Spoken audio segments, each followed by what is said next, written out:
This is Curling Physics with Gregory Emilio. To an everyday person, curling may seem like a very simple sport.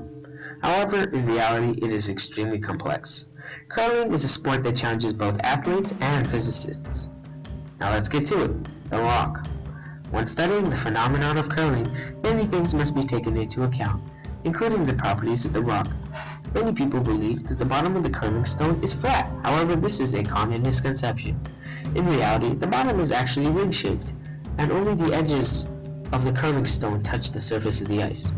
Although the normal force exerted onto the ice surface remains constant, the force per unit increases.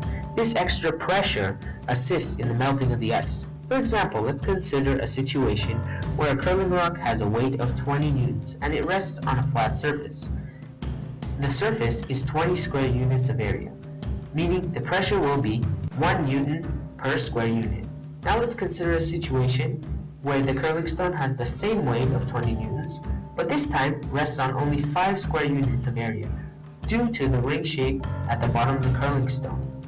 This results in a pressure of 4 newtons per square unit. As you can see, the pressure increased as the surface area decreased, which will ultimately result in a temperature increase. Now, let's look at the ice. And let's look at it really close. A common belief is that the ice in curling is perfectly flat, but in reality it is not.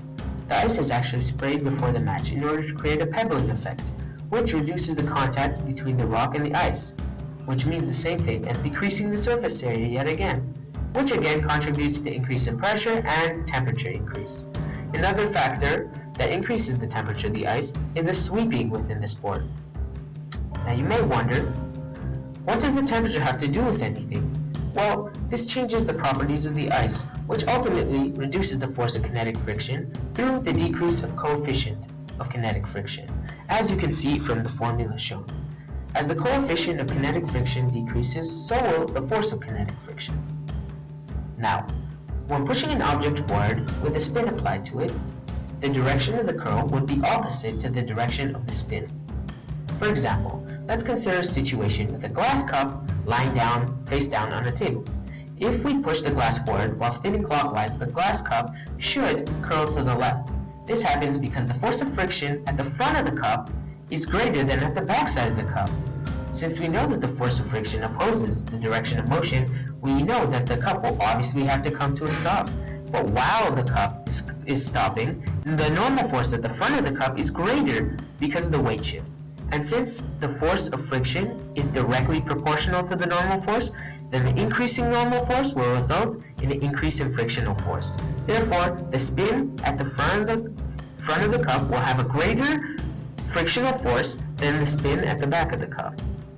But this is not the case in the sport of curling. Instead, the curling stone curls in the direction of the spin.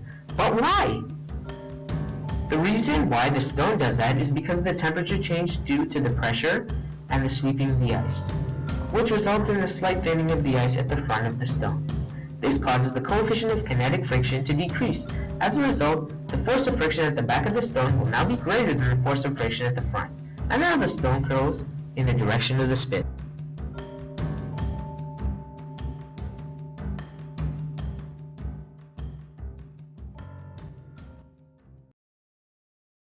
Created using Powtoon.